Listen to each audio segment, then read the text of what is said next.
आज हम मैथ 9 की एक्सरसाइज नंबर 4.1 का क्वेश्चन नंबर 4 का पार्ट 7 करने जा रहे हैं। क्वेश्चन है फैक्टराइजेशन का। इसके दो स्टेप्स होते हैं इसको सॉल्व करने के। फर्स्ट स्टेप के अंदर आपने फर्स्ट और लास्ट टर्म को मल्टीप्लाई करना होता है। जब आप इन दोनों को मल्टीप्लाई करेंगे तो 4 6 से 24 जी का स्क्वायर आपके पास आएगा और ये आपका फर्स्ट स्टेप है। सेकंड स्टेप के अंदर आपने दो ऐसे नंबर फाइंड करने होते हैं जिनको आप मल्टीप्लाई करें तो 24 जी का स्क्वायर आए और जब प्लस या माइनस करें तो -11 जी आए। साइन का खास ख्याल रखना है।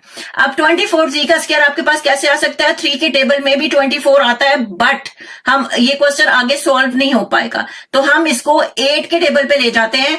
8z मल्टीप्लाई बाय 3z हमारे पास क्या आएगा? 24 जी का स्क्वायर। और 8z प्लस अगर 3z करूं मैं तो मेरे पास क्या आ जाएगा?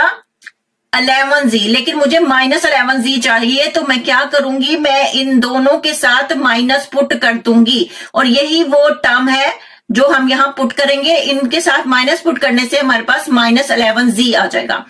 फर्स्ट टर्म और लास्ट टर्म को आपने नहीं छेड़ना, उसके बाद आपने मिडिल टर्म पुट करनी है।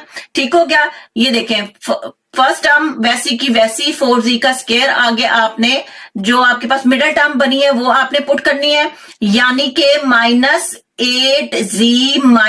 3z प्लस 6 वैसे का वैसा। अब आपने इन दोनों में से और इन दोनों में से कॉमन फाइंड करना है। इन दोनों में से कॉमन देखें तो 4 कॉमन है और z कॉमन है। 4 इसलिए कि दोनों पे डिवाइड हो जाते हैं, 4 अपने आप पे भी उस पे भी डिवाइड हो जाता है और z दोनों के साथ मौजूद है। और जिसको हम कॉमन लेते हैं उसको हम डिवाइड भी करते हैं तो इन दोनों के साथ डिवाइड करेंगे। ऊपर क्या है? 4z का स्क्वायर है, यानी 4 के साथ 2z है। कॉमन लिया है हमने 4z से कैंसिल और यहां सिर्फ z बचेगा।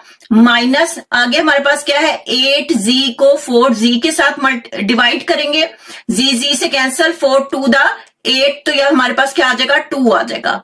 ठीक हो गया? उसके बाद आगे देखें हमारे पास कॉमन क्या है, तो आगे हमारे पास कॉमन आएगा 3, तो माइनस साइन वैसे का वैसा माइनस आ जाएगा, 3 हमारे पास आ जाएगा। ठीक हो गया?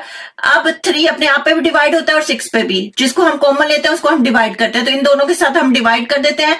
तो -3z है, नीचे हमने कॉमन लिया है -3, ये दोनों आपस में कैंसिल हो जाएंगे, सिर्फ z बचेगा। आगे हमारे पास क्या है? 6 को -3 से आप डिवाइड करेंगे तो 3 2 द 6 और -2 आपके पास आ जाएगा। ठीक हो गया? ये दोनों फैक्टर अगर सेम आपके पास आ जाए तो समझ जाएं कि आपका क्वेश्चन बिल्कुल ठीक जा रहा है। ये दोनों सेम है। ठीक है, इसको हम लिख देते हैं z - 2 और दूसरा फैक्टर आपके पास बना है 4z - 3 और यही हमारा आंसर है। अगर आपको मेरी वीडियो इंफॉर्मेटिव लगती है तो please like share subscribe. Thank you.